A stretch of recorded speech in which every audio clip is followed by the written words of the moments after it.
Их эзний амар амгалангаар та бүхэнтэй мэдчилж байна. Тэгээ миний нэрийг Нацаг Дөржийн Пүрвжад гэдэг. Би Өмнөгөө аймгийн Есүс аврал чуулганы пастор хүн байна. Би өнөөдөр та бүхэнтэй Есүс Христийн сайн мэдээний талаар хуваалцах гэж байгаа. Тэгэд хүмүүс ер нь сайн зүйл сонсох их дуртай байдаг. Бие биендээ урмын үг хэлж, бие биендээ бас тайвширлын үг хэлж, бас хүмүүс хин нэгнээс бас хайрыг хүсэж, урмын үг хүсэж амьдардаг байгаа. Тэгээс өнөөдөр та бүхэндээ би Есүс Христ буюу сайн мэдээний талаар хуваалцах гэж байна. Тэгээ их эзэн Библиэд хэлэхдээ Иохан 3:16 дээр Бурхан ертөнцийг үнэхээр хайрлсан тул цорын ганц хүүгээ өгсөн. Ингэсээр хүүд итгэгч хэн ч мөхгүй харин мөнх амьтаа болох юм а гэж Библиэд бичсэн байдаг. Тэгээс Бурхан ертөнцийг хайрлсан гэсэн байна. Тэгээ энэ дэлхий дээр ярих бол нэг бүтээгч эзний тухай өнөөдөр би та бүхэндээ хуваалцах гэж байна. Бүтээгч эзэн. Харин зарим хүмүүс болохоор яадаг вэ? Хин нэгэн хүний бүтээл мөргөөд байдаг. Харин би өнөөдөр та бүхэнд энэ дэлхийн ертөнцийг бүтээсэн тэр бүтээгч эзний тухай би та бүхэнтэй хуваалцах гэж байна.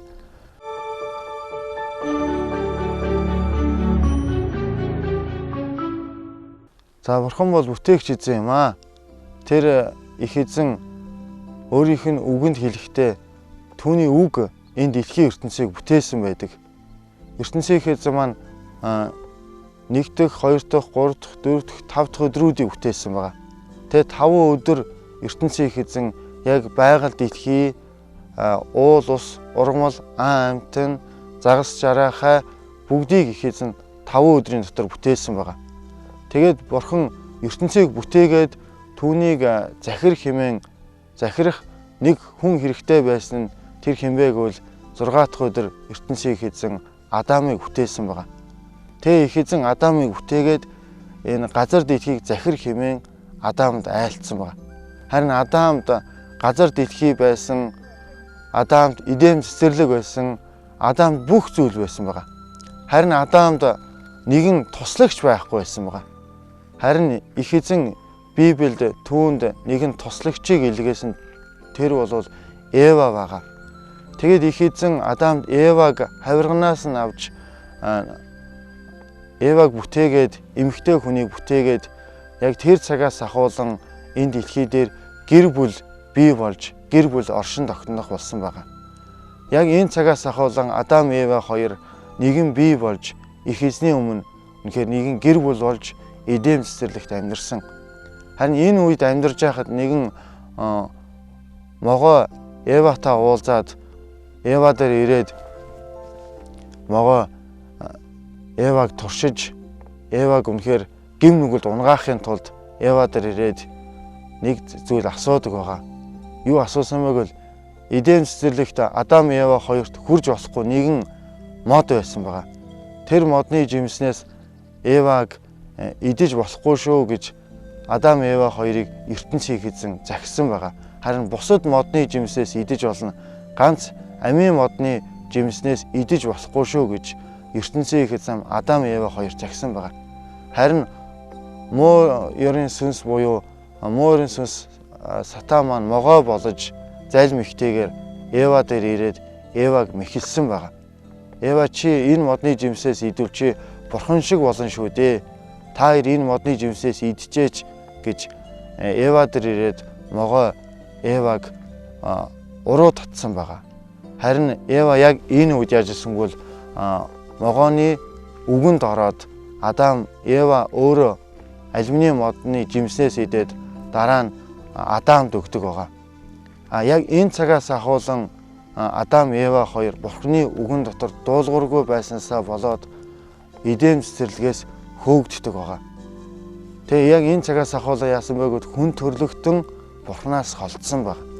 Нэг та сарах юм бол Адам Ева хоёрт эдем цэцэрлэг тэр хоёрт нэхэр бүх зүйл элбэг хангалуун эдем цэцэрлэг үнэхээр хүн харахад үнэхээр нүд булаамаар хүн харахад үнэхээр гой ганган тэр хоёр дутагдах, гачигдах зүйлгүй тийм газар байсан.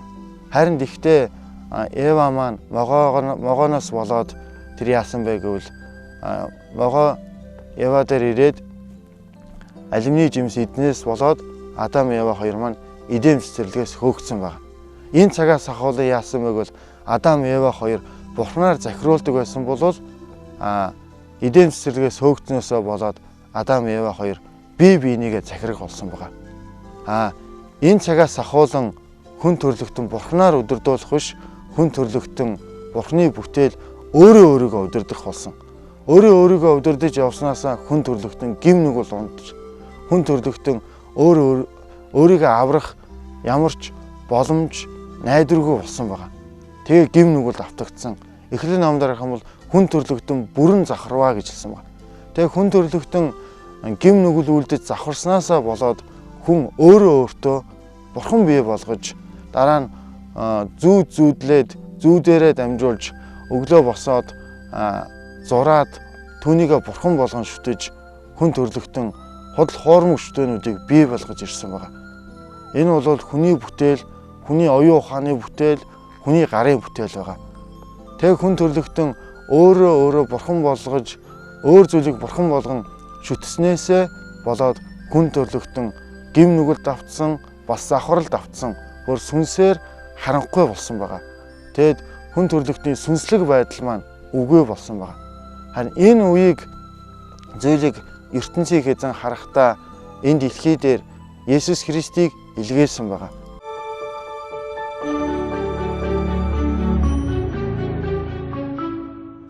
Хүн төрлөختөн Бурханаас олдсноос болоод гим нүгэлд автагдсан байгаа.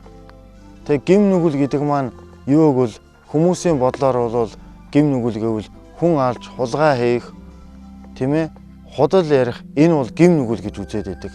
Алуурчин хүнд гим нүгэлтэй гэж хүмүүс үзээд байдаг. Харин Библиэд Бурхны үгэнд хэлэх юм бол хин нэгнийг хоосон толгой гэж хэлсэн хүн ч гэсэн их эзний өмнө шийтгэл амснаа гэж Библиэд бичсэн байдаг.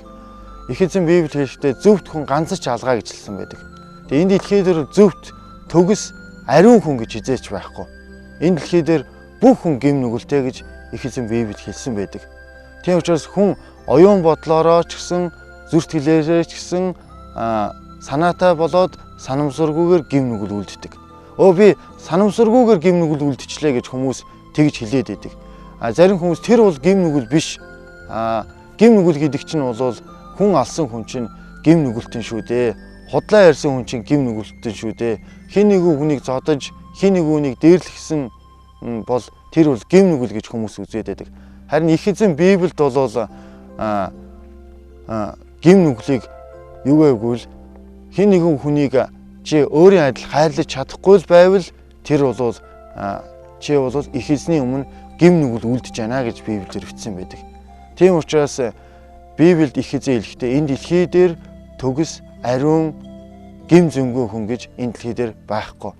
Харин энэ дэлхийн ертөнц бүрэн дүүрэн завхарснаас болоод ертөнцийн эзэн энэ дэлхийн ертөнцийг гим нүгэл дунд нь орхихгүй тулд, гим нүглээс нь аврахын тулд, гим нүгэлт ард түмнүүдийг гим нүглээс нь чөлөөлж тэднэрт мөнх аймыг өгөхийн тулд, тэднөөсөө үнэхээр аврахын тулд энэ дэлхий дээр ертөнцийн эзэн Есүс Христийг илгээсэн байна. Есүс энэ дэлхий дээр ирснээрээ эдрийг Бурхантай уулзах зам гүүр болж чадсан байна.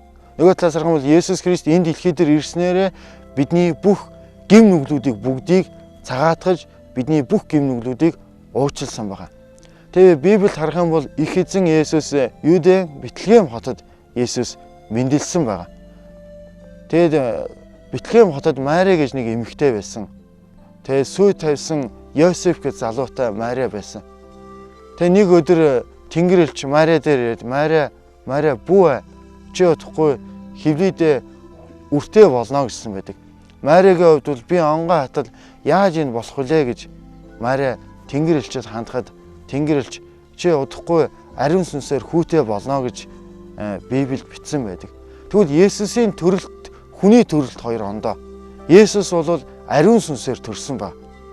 Есүс ариун сүнсээр төрснөөрөө Есүс бол ариун эзэн гэдгийг Библиэд харуулдаг байгаа. Тэгээ Есүсийн төрөлт бол тэр бол гайхамшиг байсан.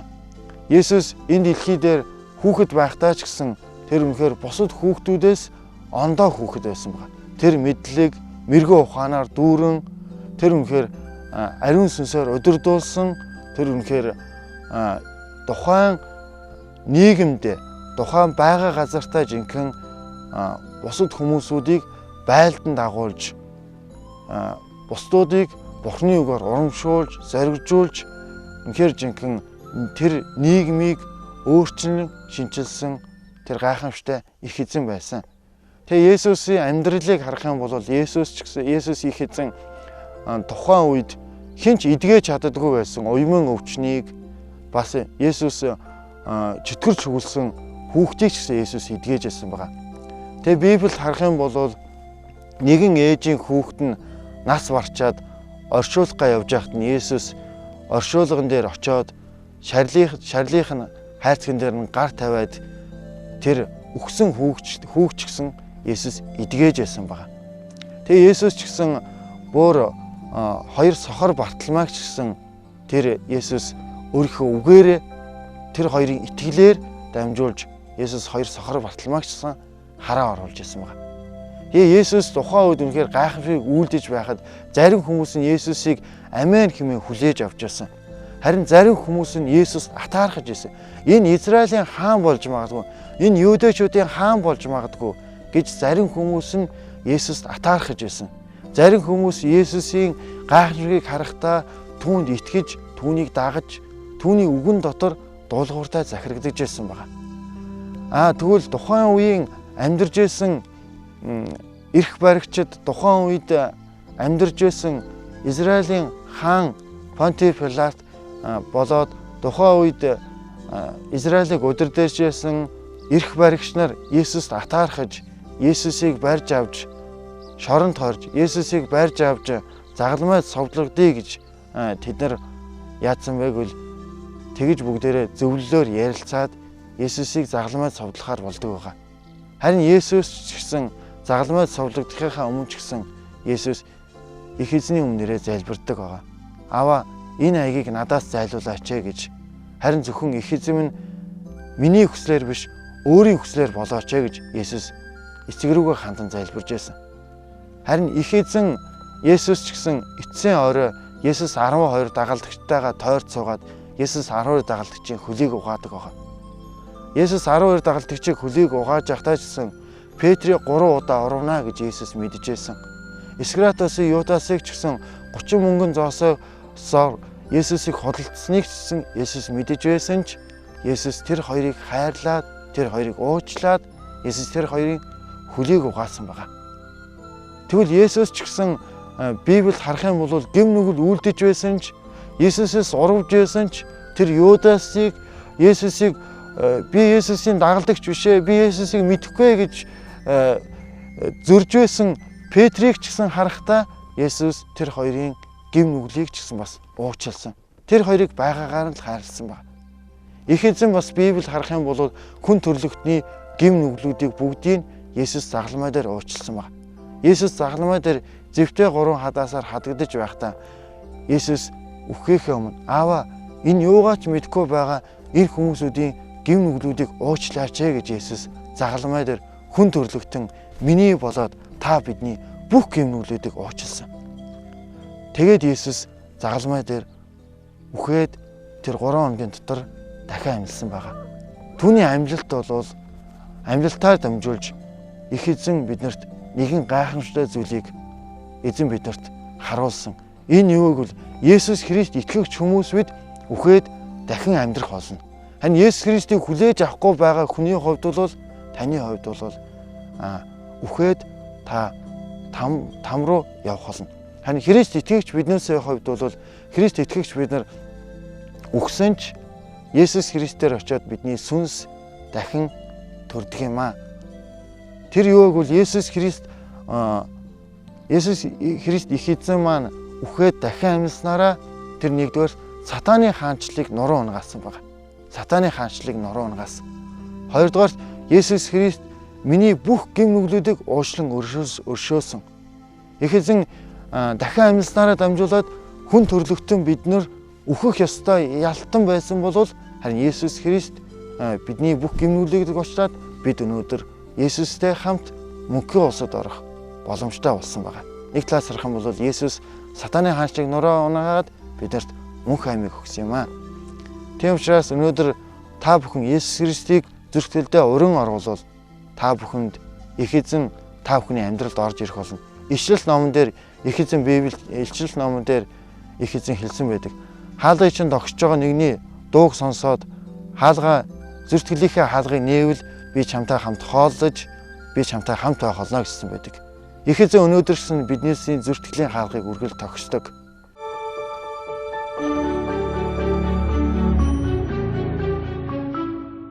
Хайр гэдэг юу вэ? Хайр гэдэг чинь хүмүүс зүгээр амаараа яриад байдаг хайр биш. Хайр гэдэг маань юу гэвэл өөрийгөө хайрлаад байдаг хайрын тухай би өнөөдөр ярмааргүй байна. Яагаад гэвэл энэ бол хайр биш. Харин хайр гэдэг чинь юу гэвэл хэн нэгэн хүн зовж ивэл тэр хүний зовлон хуваалцах. Тэр бол хайр байгаа. Хэн нэгэн хүн хоосон хонж, хэн нэгэн хүн ядарч зүдэрч байхад тэр хүний төлөө очиж тэр хүнтэй зовлон хуваалцах нь тэр бол хайр байгаа.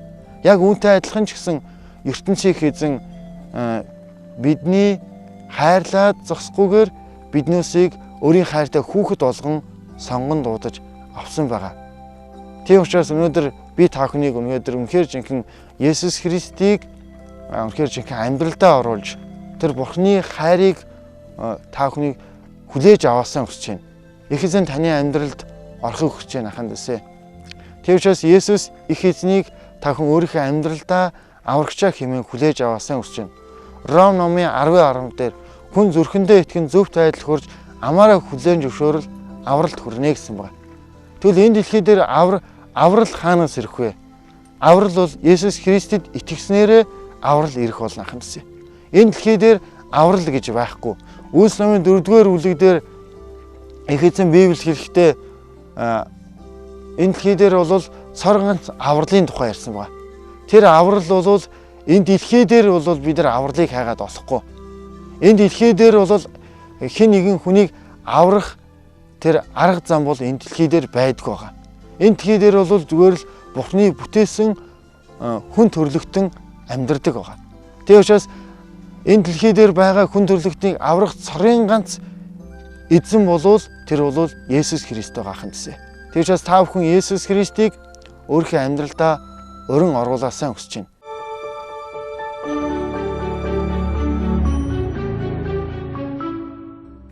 За та бүхэн Есүс Христийг өөрийнхөө амьдралдаа би та бүхнийг уран оруулаасаа хүсэж байна. Тэгээ Есүс Христийг та амьдралдаа уран оруулснаар тэр таны амьдралд орж таны шийдэж чадахгүй байгаа тэр асуудлыг Есүс Христ тэр асуудыг шийдэх болно. Тэр учраас Есүс Христийг та амьдралдаа уран оруулснараа түгээр өөрийнхөө амьдралыг удирдуулснараа таны амьдралд тэр аз жаргал, тэр амар тайван, тэр баяр хөөртэй, тэр сайн сайхан амьдрал ирэх болно. Хүний амьдрал бол нэг л удаа байдаг. Тэг хүмүүсүүдийг хараад байхад зарим хүмүүс амьдралдаа зовлонтой амьдралаар амьдарсаар байгаа л энэ хорвоог орхидог. Зарим нь үнэнийг таньж мэдгүй байсаар байгаад энэ хорвоог нэг өдөр орхидог байгаа. Тэгвэл би өнөөдөр та бүхэнд үнэхээр таны амьдралд би үнэхээр шинэ өөрчлөлтийг би авчрахыг хүсэж байна. Та өөрийнхөө амьдралд Есүс Христийг уран оруулаасаа хүсэж байна. Та Есүс Христийг уран оруулснараа таны амьдрал дээр үнэхээр тэр Есүс Христийн тэр амар тайван, тэр Есүс Христээс ирдэг тэр хайр ивэл таны амьдралд орж ирэх болно. Та Есүс Христийг итгэнэ гэдэг маань юу гэвэл зөвхөн зүртгэлдээ л хүлээж аваарай. Зүртгэлдээ Есүс Христийг хүлээж авч Есүс Христийг үнэхээр өөрийнхөө амьдралд уран оруулаарай. Зарим хүмүүс ямар нэгэн бурханд итгэн, ямар нэгэн зүйлд итгэнэ гэвэл зарим хүмүүс юудаг гэвэл би мөнгө төлөвл, би ямар нэгэн өргөл өргөөл, би ямар нэгэн сайн үйлс хийвэл би аврагдах уу гэж хүмүүс асуугаад байдаг. Харин тэгвэл Есүс Христэд бол өргөл барьц чухал биш. Тэнд Есүс Христэд бол өргөл барьц хэрэг байхгүй. Харин та зөвхөн Есүс Христ жинхэнэ зүртгэлээсээ л Есүс Христийг хүлээж аваасаа хүсэж байна. Өнөөдөр ч гэсэн Есүс яг таныг байгаагаар чинь л хайрлахыг хүсэж байна хандсаа. Яг өнөөдөр та ямар амьдралаар амьдарж байна тэр нь чухал биш. Та хэн байгаа нь чухал биш. Та хөшгөн байна уу, залуу байна уу, мэдлэгтэй байна уу, мэдлэггүй байна уу? Тэр нь чухал биш. Харин өнөөдөр Есүс зөвхөн таны амьдралд орж ирж, таныг өөрийнхөө хайртай хүүхэд охин болгож Есүс хүлээж авахыг хүсэж байна. Тийм учраас та хүн Есүс Христийг өөрийнхөө амьдралдаа хүлээж аваад Есүс Христийг үнэхээр өөрийнхөө аврагчаа хэмээн итгэн найдаж, өөрийнхөө аврагчаа хэмээн би таныг амьдралдаа болоод гэр бүлдээ Есүс Христийг өргөн оруулаасаа хүсэж байна. Энэ цагаас ахуулан та өөрөө амьдралаа удирдах гайл зовж шаналж байгаа бол харин Есүс Христийг та амьдралдаа өргөн оруулах юм бол Есүс их эзэн таны амьдралыг тэр удирдан, тэр жолоодох болно. Тэр таныг өөрийнхөө үгээр босгон байгуулж, урамшуулж, зоржуулах болно. Тэгэд би та бүхнийг зүртгэлээ нээгээд их эзнийг хүлээж аваасаа хүсэж байна. Тэг үнэхээр та Есүс Христийг хүлээж авахыг хүсчихвэл надтай хамтаа залбирна уу хэмээн хүсэж байна. Тэгээд би та бүхний төлөө бас их эзэн Есүсийн нэрээр би та бүхний төлөө залбирч өгөхийг хүсэж байна. Их эзэн минь ээ, та бидний гим нүглүүдийг уучлсанд аваа баярлалаа. Энэ цагаас ахуулан би яг энэ цагт таныг өөрийнхөө аврагчаа хэмээн хүлээж авахыг хүсэж байна. Аваа яг энэ цагт та миний амьдралд орж ирээч. Аваа миний амьдралыг та удирдах, та миний амьдралыг чиглүүлж өгөөч. Аваа би өнөөдөр гим нүгэлт амьдралаар амьдарч байгаа бол аваа гим нүгэл амьдралаас салахад минь та тусалж өгөөч. Аваа би өөр худал хуурмаг зүйл шүтэж мөргөж явж байсан бидний бас гим нүглүүдийг бас уучлан өршөөж өгөөрэй. Аваа бид бас бусдыг буруутгаж, бусдыг шүүж, бас гим нүгэл үйлдэж явсныхаа төлөөс аваа бид таны өмнө гимшиж байна. Та бол ариун бурхан учраас, та бол цорын ганц амьд эзэн учраас аваа бид таны өмнө ирээд танд үнэхээр талархаж байна аваа. Намайг та биднийг аварсанд баярлалаа. Бүх алдрыг танд өргөөд Есүс нэрээр гуйж байна. Сайн мэдээ нэвтрүүлгийн талаар илүү ихийг мэдхийг хүсвэл 75 75 95 тэгтэг 75 85 95 тэгтэг утсаар бидэнтэй харилцсан уу. Тус нэвтрүүлгийг haруулan.com вебсайтаар үзэх боломжтой. Дараагийн дугаард Савгагийн оролцсон сайн мэдээ нэвтрүүлгийг хүлээн авч үзээрэй. Есүс Христ таны амьдрал болон гэр бүлийг чинь эвээх болтугай.